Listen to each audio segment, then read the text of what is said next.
Hello दोस्तों। तो दोस्तों, मैं इस वीडियो में आपके लिए बीपीएससी की 56वीं से लेकर 59वीं की जो परीक्षा आयोजित की गई थी 15 मार्च 2015 को, तो उसके ओरिजिनल प्रश्न पत्र का मैं आपके सामने पेश कर रहा हूं। तो दोस्तों, इसे शुरू करने से पहले मैं आपसे नम्र निवेदन करता हूं कि आप मेरे चैनल को सब्सक्राइब करें ताकि मैं और उत्साहित होकर आपके लिए बहुत सारा वीडियो ला सकूं। ठीक है दोस्तों, तो जैसा कि आप देख रहे हैं कि ये प्रश्न पत्र का जो पहला प्रश्न है, तो ये है पागल पंथ की स्थापना किसने की थी। तो पागल पंथ की स्थापना करम शाह ने की थी, जो ऑप्शन बी इसका सही है। ठीक है। दूसरा प्रश्न जो है, फराजी कौन थे। तो इसका ऑप्शन ए सही है, यानी हाजी शरीयतुल्लाह के अनुयायी थे फराजी। हाजी शरीयतुल्लाह के अनुयायी थे। उसके बाद ऑप्शन प्रश्न 3 जो है, नेक्स्ट प्रश्न जो है, तीसरा प्रश्न, रामोसी विद्रोह सही रूप में किस भौगोलिक इलाके में हुआ था। तो ये हुआ था पश्चिमी घाट में दोस्तों। तो पश्चिमी घाट में हुआ था। ठीक है, पश्चिमी भारत में नहीं, पश्चिमी घाट में हुआ था। तो रामोसी विद्रोह जो है सही रूप में पश्चिमी घाट में हुआ था, यानी ऑप्शन डी सही है इसका। ठीक है। चौथा है दोस्तों, बघेरा विद्रोह कहाँ हुआ था। बघेरा विद्रोह दोस्तों हुआ था बड़ौदा में। ठीक है, ये ऑप्शन डी इसका सही है। ठीक है। अब दोस्तों पांचवा प्रश्न देखते हैं कि पांचवा प्रश्न कहता है कि भारत में मीडिया को नियंत्रित करने के लिए एक्ट पारित किए गए थे। तो ये ऑप्शन ए सही है दोस्तों। तो 1835, 1867, 1878 और 1908 में एक्ट पारित किए गए थे मीडिया को नियंत्रित करने के लिए। छठा प्रश्न है दोस्तों कि 20वीं सदी के प्रारंभिक वर्षों में कांग्रेस में विभाजन की प्रक्रिया शुरू की थी, यानी कि 20वीं सदी के शुरू में कांग्रेस में विभाजन की प्रक्रिया शुरू हुई थी। तो कारण क्या था। तो ये दोस्तों ऑप्शन इसका डी सही है, उपयुक्त सभी है। तो कांग्रेस की ए है, कांग्रेस आंदोलन की रणनीतियों पर। बी, कांग्रेस आंदोलन के उद्देश्यों पर। और सी, कांग्रेस आंदोलन में लोगों की भागीदारी पर। यानी कि तीनों सही, यानी उपयुक्त इसका अच्छा का डी उपयुक्त सभी है। ठीक है। अब सातवां क्वेश्चन है दोस्तों कि new lamp for old lake श्रृंखला, जो कि 1893-94 में सर्वहारा वर्ग के साथ संपर्क से बाहर होने के लिए कांग्रेस की आलोचना की गई थी। तो इन लेखों के लेखक कौन थे। तो दोस्तों जैसा कि आप देख रहे हैं, ये ऑप्शन सही है, यानी अरविंद घोष इनके लेखक हैं। ठीक है। अब देखते हैं सातवां प्रश्न दोस्तों। आठवां प्रश्न है दोस्तों, ये रिक्त स्थान को भरना है। तो इसका ऑप्शन सी, आठवां ऑप्शन सी सही है। तो आंसर ये है दोस्तों कि नेहरू रिपोर्ट जो है मोतीलाल नेहरू की अध्यक्षता में एक कमेटी द्वारा तैयार किया गया था। ठीक है। इसका विषय था भारत में संवैधानिक व्यवस्थाएं। तो भारत में संवैधानिक व्यवस्थाएं इसका विषय था। ठीक है। अब है दोस्तों नौवां प्रश्न देखते हैं कि ये Catherine Mayo, else Huxley, Charles Andrews और विलियम डिग्बी, ये 4 अंग्रेज हैं। तो इनके बीच क्या आम रिश्ता है। तो आम रिश्ता है दोस्तों ये कि उन्होंने ब्रिटिश शासन के दौरान भारत की हालत पर टिप्पणियाँ लिखी थी। ठीक है। अब है दोस्तों, यानी कि ऑप्शन 9 का ए सही है। ठीक है। अब है 10वां प्रश्न है कि ये पंक्तियाँ दिया गया है, 2 पंक्ति हैं। तो सरफरोशी की तमन्ना अब हमारे दिल में है, देखना है जोर कितना बाजुए कातिल में है। तो बहुत फेमस पंक्ति है दोस्तों। तो इसे राम प्रसाद बिस्मिल ने लिखा था, यानी कि ऑप्शन ए सही है, बिस्मिल यदि लिखा हुआ। ठीक है, राम प्रसाद नहीं लिखा हुआ, पूरा नाम नहीं लिखा हुआ, सिर्फ बिस्मिल लिखा हुआ। अब दोस्तों 11वां प्रश्न है, किसने 1921 में पहली बार पूर्ण स्वतंत्रता की मांग को उठाया था। यानी पूर्ण स्वतंत्रता की मांग को किसने उठाया था। तो ऑप्शन डी सही है, यानी कि मौलाना हसरत मोहानी ने पूर्ण स्वतंत्रता की मांग को उठाया था 1921 में। 12वां प्रश्न है दोस्तों कि भारत की कम्युनिस्ट पार्टी और राष्ट्रीय स्वयंसेवक RSS की स्थापना के क्रमशः सबसे करीबी वर्ष बचानी। तो एडजेक्ट है दोस्तों, ऑप्शन बी सही है, 1925, यानी कि भारतीय कम्युनिस्ट पार्टी की स्थापना 25 दिसंबर 1925 को हुई थी और राष्ट्रीय स्वयंसेवक के संघ की स्थापना यानी RSS की स्थापना 27 दिसंबर 1925 को हुई थी। एडजेक्ट डेट है दोस्तों। ठीक है। 13वां प्रश्न देखते हैं। तो 13वां प्रश्न कहता है कि स्वामी सहजानंद सरस्वती ने भूमि और जलमार्ग के राष्ट्रीयकरण की मांग के साथ अखिल भारतीय संयुक्त किसान सभा का गठन किया था। तो कब किया था। तो उनकी ऑप्शन ए सही है दोस्तों।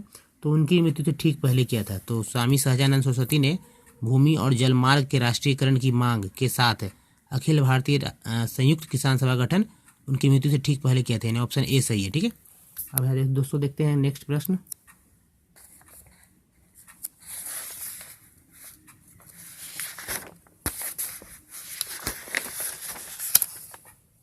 ये 14वां प्रश्न है दोस्तों। तो 14वां प्रश्न रिक्त स्थान को पूर्ति करना है। तो 1850 ऑप्शन ए सही है इसका। तो 1885 में बंगाल और बिहार में भूमि पर किराएदारों के अधिकारों को बंगाल किराएदारी अधिनियम द्वारा दिया गया था। ठीक है। 15वां प्रश्न है कि निम्नलिखित में कौन सा गोलमेज सम्मेलन 1932 में हुआ था। तो दोस्तों ऑप्शन सी सही है, तीसरा। तो पहला हुआ था दोस्तों 1930 में, दूसरा 1931 और तीसरा 1932 में। तो ये ऑप्शन सी सही है 15वां का। 16वां प्रश्न दोस्तों कि 1920 इस 16वां प्रश्न को डिलीट कर दिया गया दोस्तों। ठीक है, लेकिन प्रश्न एक बार मैं आपके लिए पढ़ देता हूँ कि 1920 से 22 के असहयोग आंदोलन के दौरान बिहार में प्रचलित मान्यताओं में से एक यह थी कि उनकी जीत होगी, क्योंकि गांधी जी तो ज़्यादातर दोस्तों जो ये धर्म के प्रतीक थे लोगों ने टिक किया था, लेकिन बीपीएससी में इसका सटीक आंसर न मिलते देखते हुए इसको डिलीट कर दिया गया था। ठीक है, अब है 17वां प्रश्न देखते हैं। तो इनमें से कौन बिहार के किसान नेता थे। तो दोस्तों ये स्वामी विद्यानंद और स्वामी सहजानंद और सरदार वल्लभ भाई पटेल, ये 3 ऑप्शन है, इनमें से छटना है। तो दोस्तों पहला है 1 और 2, यानी स्वामी विद्यानंद और स्वामी सहजानंद जो है बिहार के किसान नेता थे। ठीक है, ये ऑप्शन ए सही है। अब 18वां प्रश्न देखते हैं दोस्तों कि किस क्षेत्र में राहुल सांकृत्यान 1920 के असहयोग आंदोलन में सक्रिय हुए।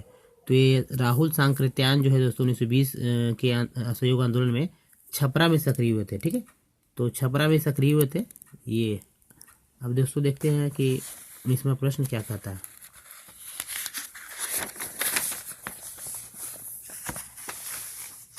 तो ये 19वां प्रश्न है दोस्तों, तो इसको डिलीट कर दिया गया। ठीक है, तो सही कथन की पहचान करना था, तो ये दोस्तों इसको डिलीट कर दिया गया था। ठीक है, तो ए और बी में विवाद था।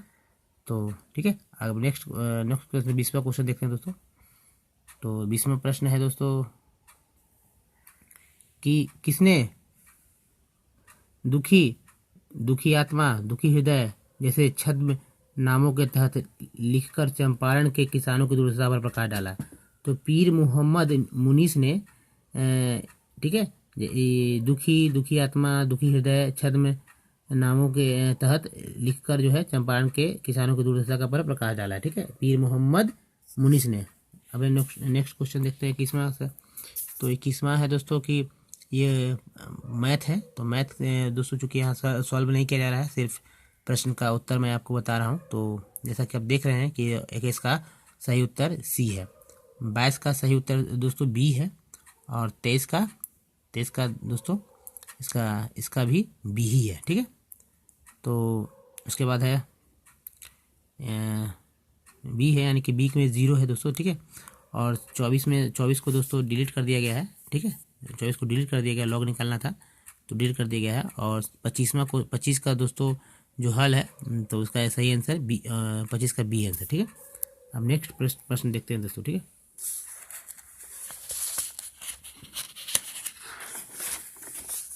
तो ये दोस्तों देखिए जैसे कि ये 26वां है, तो ये दिया जो है इसका 26 का ए है, ऑप्शन ए सही है, समानांतर श्रेणी। और 27 का दोस्तों ऑप्शन बी है, यानी 25। ठीक है, और इसका प्रश्न पढ़ देता हूँ आपके लिए। तो एक त्रिभुज के शीर्ष 1 6 3 0 तथा -3 और -7 है, तो उसका वर्ग इकाई में क्षेत्रफल है।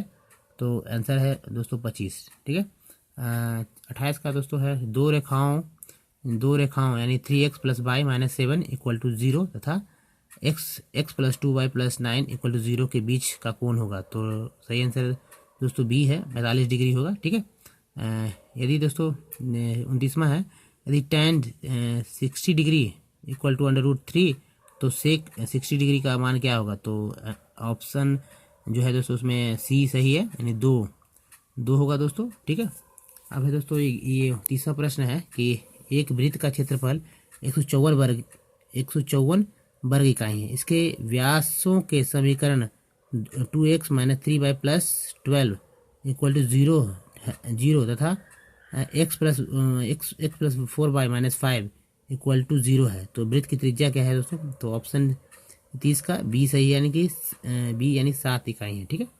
अब दोस्तों 21वां, तो ये दोस्तों यहीं तक मैथ था। अब 31वां है दोस्तों कि लौंग पौधों के निम्नलिखित में से किस भाग से प्राप्त होता है लौंग? तो ये एक शुष्क पुष्पकली से प्राप्त होता है। ठीक है। लौंग जो है दोस्तों पौधों के शुष्क पुष्पकली से प्राप्त होता है, यानी कली है दोस्तों। ठीक है। लौंग क्या है? कली है। ऑक्सिन संबंधित है दोस्तों किससे? तो ऑक्सिन दोस्तों कर्क रोग से संबंधित यानी कैंसर से संबंधित है दोस्तों। ऑन्कोजिन संबंधित है कर्क रोग से। ऑन्कोजिन संबंधित है कर्क रोग से यानी कैंसर से संबंधित है। तो ये 32वां प्रश्न। अब देखते हैं 33वां है दोस्तों। 33वां जो है 33वां सबसे अधिक क्रियाशील धातु कौन सी है? तो दोस्तों पोटेशियम जो है सबसे अधिक क्रियाशील धातु है। ठीक है। तो ये इसका सही जवाब है 33 का जो है दोस्तों 33 का सही जवाब है डी। ठीक है। अब है 34वां, तो डीएनए को किसने अंतः पात्र बनाया? तो डीएनए को दोस्तों आर्थर कॉर्नबर्ग ने अंतः पात्र बनाया था। ठीक है। 34वां प्रश्न था। अब 35वां देखते हैं।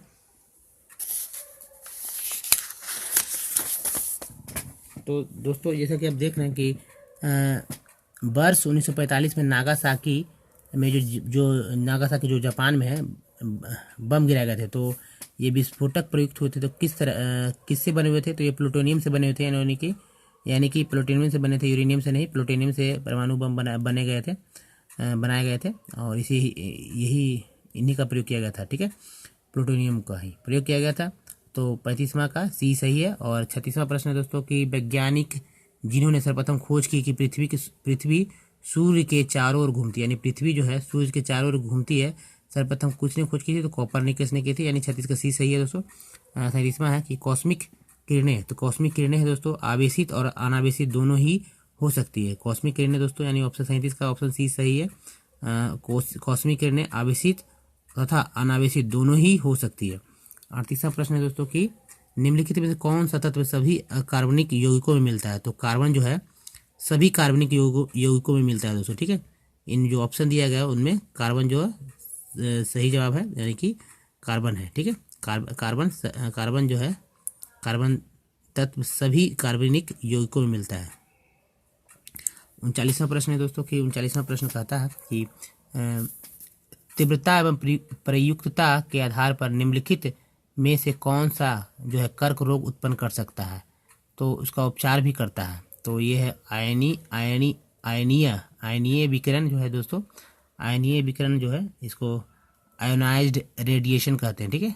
आयनीय विकिरण को आयोनाइज्ड रेडिएशन कहते हैं। तो इसका ऑप्शन 39 का ऑप्शन सी है। अब है 40वां प्रश्न। तो 40वां प्रश्न है एक स्वस्थ वयस्क मनुष्य में रक्त का कुल परिमाप कितना होता है? यानी एक स्वस्थ वयस्क जो पुरुष होता है तो उसमें कितना ब्लड होता है दोस्तों? तो 5 से 6 लीटर रक्त होता है। ठीक है। अब 41वां प्रश्न है कि टाइफाइड तथा कॉलेरा विशिष्ट लक्षण है उदाहरण है। तो ये है जल जन्य रोग है, यानी टाइफाइड और कॉलेरा जो है जल से हो जाते हैं, जल जो पानी के कारण ये रोग हो जाते हैं। ठीक है। 42वां प्रश्न है दोस्तों कि कार्बोहाइड्रेट यकृत एवं मांसपेशियों में ऊर्जा जमा होती है तो ग्लाइकोजेन के रूप में होती है, यानी यकृत। ठीक है। यकृत और मांसपेशियों में ऊर्जा जो जमा होती है तो ऊर्जा ठीक है वसा प्रोटीन कार्बोहाइड्रेट के रूप में नहीं बल्कि ग्लाइकोजेन के रूप में जमा होती है। ठीक है। नेक्स्ट प्रश्न देखते हैं दोस्तों। तो नेक्स्ट प्रश्न है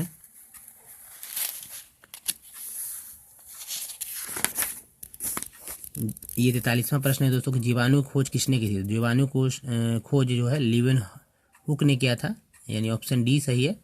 44वां प्रश्न है कि जीवों में अत्यधिक विविधता का कारण क्या है? तो अनुकूलन है। अत्यधिक विविधता का कारण दोस्तों अनुकूलन है। ठीक है। ये 44 का ए सही है। ये बीपीसीए द्वारा दिया गया है उत्तर दोस्तों। ठीक है। ये बीपीएससी के वेबसाइट पे जो उत्तर दिए गए थे वही उन्हीं उत्तर को मैंने यहाँ पर इंडिकेट किया है। ठीक है। फिर है 45वां है दोस्तों कीट संवर्धन क्या है? तो कीट संवर्धन दोस्तों कीटों की वृद्धि करने का विज्ञान है। कीटों की वृद्धि करने का विज्ञान है कीट संवर्धन। 46वां प्रश्न है दोस्तों कि सबसे छोटा जीव जो स्वयं विकास एवं प्रजनन करने में समर्थ है, तो वो माइकोप्लाज्म है कि ऐसा सबसे छोटा जीव है जो स्वयं विकास में प्रजनन करने में समर्थ है, माइकोप्लाज्म, यानी 46 का सी है दोस्तों। अब है दोस्तों 47वां प्रश्न है कि सर्वप्रथम मानव हृदय प्रत्यारोपण हुआ था दक्षिण अफ्रीका में, यानी कि साउथ अफ्रीका में हुआ था मानव हृदय प्रत्यारोपण हुआ था, ठीक है, यानी कि हार्ट ट्रांसप्लांट, ठीक है। अब 48वां प्रश्न है कि ब्रिक से प्रति मिनट औसत रक्त प्रवाह होता है, यानी ब्रिक से प्रति मिनट औसत रक्त प्रवाह होता है 1200 सीसी, ठीक है, 1200 सीसी होता है, यानी 48 का बी सही है दोस्तों। अब है 49वां प्रश्न है पादप कली क्या है, तो पादप कली एक भ्रूणीय टहनी है, तो पादप कली एक भ्रूणीय टहनी है दोस्तों, ठीक है। अब 50वां प्रश्न है दोस्तों कि सिगरेट लाइटर में निम्नलिखित में से कौन सी गैस प्रयुक्त होती है, तो सिगरेट लाइटर में से निम्नलिखित में से जो गैस प्रयुक्त होती है तो वो है ब्यूटेन, ठीक है। अब 51वां प्रश्न,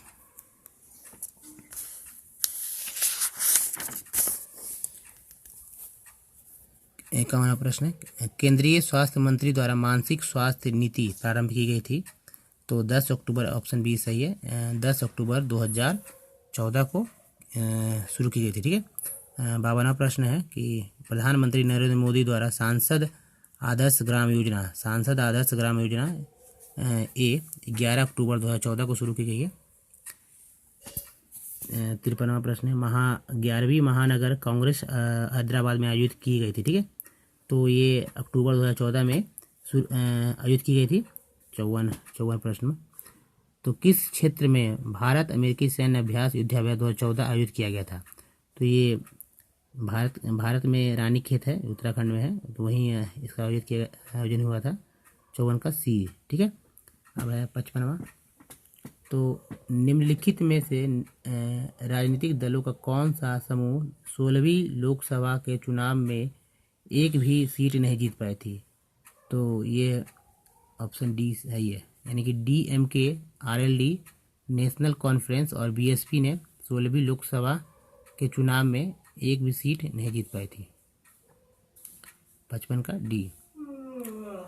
66वां है कि राष्ट्रपति प्रणब मुखर्जी 56 है, तो राष्ट्रपति प्रणब मुखर्जी ने 7 अक्टूबर 2014 को लोक प्रशासन शिक्षा संबंधी विषय और प्रबंधन के लिए 2014 के जो 14 का लाल बहादुर शास्त्री राष्ट्रीय पुरस्कार प्रदान किया था डॉक्टर AS पिल्लई को, ठीक है।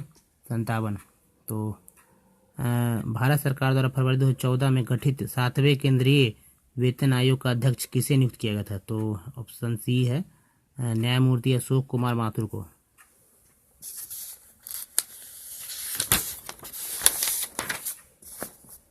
58वां प्रश्न है कि न्यायमूर्ति JS वर्मा कमेटी की रिपोर्ट 2013 में संबंधित है, तो ये महिलाओं के विरुद्ध अपराधों से संबद्ध कानून में परिवर्तन से संबंधित है, ठीक है।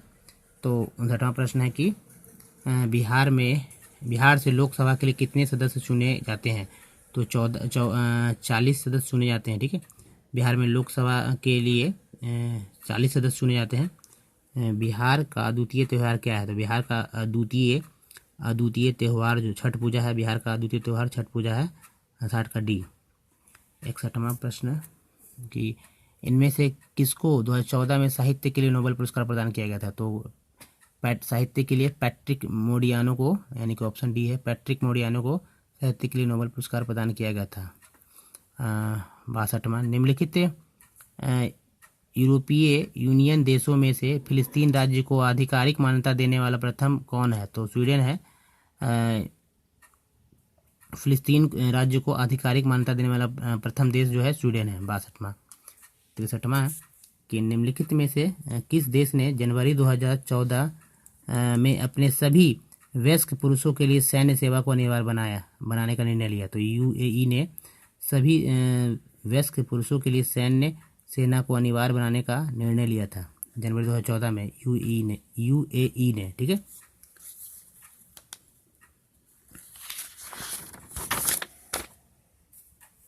चौसठवां, तो वैश्विक वित्तीय विकास रिपोर्ट 2014 का विषय था वित्तीय समावेशन, तो वित्तीय समावेशन था, ठीक है। 65वां है इनमें से किन्हें टाइम पत्रिका में 2014 के 25 सबसे अधिक प्रभावशाली किशोरों की सूची में गिना गया। तो ये ऑप्शन 4 है, तो 4 में सबसे उपयुक्त सभी को गिना गया था, यानी ठीक है। तो ये ऑप्शन है मलिया और साशा ओबामा का बेटी है दोनों, कैंडेला और किली जेनर और मलाला यूसुफजई, उपयुक्त सभी, यानी 65 का डी सही है। अब है ये 66वां प्रश्न है कि ब्रिक्स सम्मेलन 2015 में 15 आयोजित होने प्रस्तावित है कहाँ? तो यूफा रूस में हुआ है, ठीक है। 7वां ब्रिक्स सम्मेलन 2015 में। 67वां है कि अंतर्राष्ट्रीय विकलांग दिवस 3 दिसंबर को मनाया जाता है। तो अब 67 का ऑप्शन है डी सही है। अब दोस्तों देखते हैं कि एमनेस्टी इंटरनेशनल एक संगठन है जो जुड़ा हुआ है किससे दोस्तों? तो ये मानव अधिकारों के संरक्षण से जुड़ा हुआ है, ठीक है। इसका मुख्यालय लंदन में है, ठीक है। तो 68 का बी ऑप्शन सही है। 69वां है कि अंतर्राष्ट्रीय अक्टूबर 2014 में भारत 3 वर्षों के लिए सदस्य के रूप में पुनर्निर्वाचित हुआ। तो ये है ऑप्शन सी सही है, यानी संयुक्त राष्ट्र आर्थिक और सामाजिक परिषद जो है, ठीक है, इसको शॉर्ट में है ECO SOC के लिए, ठीक है, पुनर्निर्वाचित हुआ। ऑप्शन सी 69 का। 70 का है दोस्तों कि अंगोला, मलेशिया, न्यूजीलैंड, स्पेन और वेनेजुएला, ठीक है, 16 अक्टूबर 2014 को एक गैर अस्थायी सदस्यों के रूप में सेवा करने हेतु चुने गए हैं। तो इसका सही ऑप्शन है संयुक्त राष्ट्र सुरक्षा परिषद के लिए चुने गए हैं, ठीक है। ये जो देश हैं ये संयुक्त राष्ट्र सुरक्षा परिषद के लिए चुने गए हैं, ठीक है। अब है यानी कि 70 का डी होगा। अब दोस्तों ये 71वां प्रश्न है कि निम्नलिखित देशों में से किसने फरवरी 2014 के सोची शीतकालीन ओलंपिक खेलों में सबसे अधिक संख्या में स्वर्ण पदक जीते? तो रूस